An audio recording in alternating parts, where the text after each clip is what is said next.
Alrighty, so here we are. This is the start of our climb on our 100k ride. So this is all up around about, I don't know, 8 or 9k's long, the whole climb. The first section of it's quite hard. This is averaging about 10% this first bit, and then you got a bit of a downhill, and then it gets onto the real serious bit, and that's the bit that really is quite hard.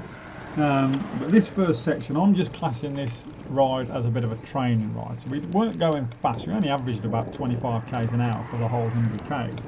But it is through the city, through Brisbane City. It's called the River Loop. So there's a lot of traffic lights, a lot of stop starting. So you can't really get a fast average speed around this sort of ride anyway. But you can use it as a training ground. So on some sections, I was practicing my pedalling efficiency. On here now, I'm out the saddle all the way up this particular section of this climb, and I'm just grinding away, so I'm giving my leg muscles a real good workout. Up over 300 watts, so giving it a bit well and truly up over my FTP, which is good. And the beauty of training on the hills is you get stronger, obviously, but you can practice a whole different range of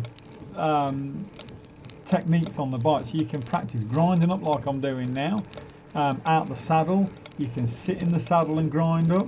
You can sit in the saddle and spin up. You can get out the saddle and spin a bit more. You can practice your pedal stroke. You can give your cardiovascular a good workout. There's a whole heap of things you can do when you start training on the hills, and once you get good on the hills, you can start putting a gap between you and the riders you're with, or if you're in a race situation, you can put a big gap between you and the riders you're with if you're in a race situation when you're on the hills. And especially a short section of a hill like this where it's fairly steep, you know, you can put a big gap there that makes it hard. You can put the pressure on another rider that'll make it hard for them to bridge that gap, and then you're putting the pressure on them. They're the ones that have to then get to the top of that hill, and they have to chase you down, fatiguing them even more. So you can coast down the hill the other side. They're the ones that are going to have to do all the effort to get back on your tail, and that just slowly over a ride, that will just slowly wear the other riders out. So hill climbing is definitely the way to go, and I've found since I've been doing heaps more hill climbing,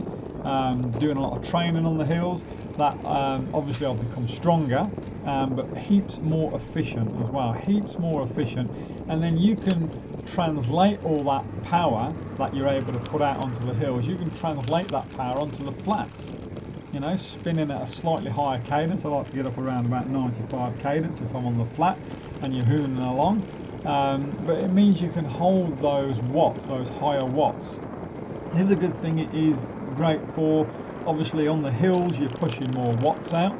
So if you read your data, you have a look at your data, it gives you an idea if there's a bit of a breakaway or a bit of someone wants to go and do a big push, try and get away from you or whatever, and you're on the flats even, the watts get up to 400 watts, you know then whether you're capable of holding that 400 watts. Because at the end of the day, if someone's pushing out 400 watts, it isn't going to last for long. Even a professional, it isn't going to last forever, you know. So most weekend riders aren't going to be able to push out 400 watts for more than a few minutes.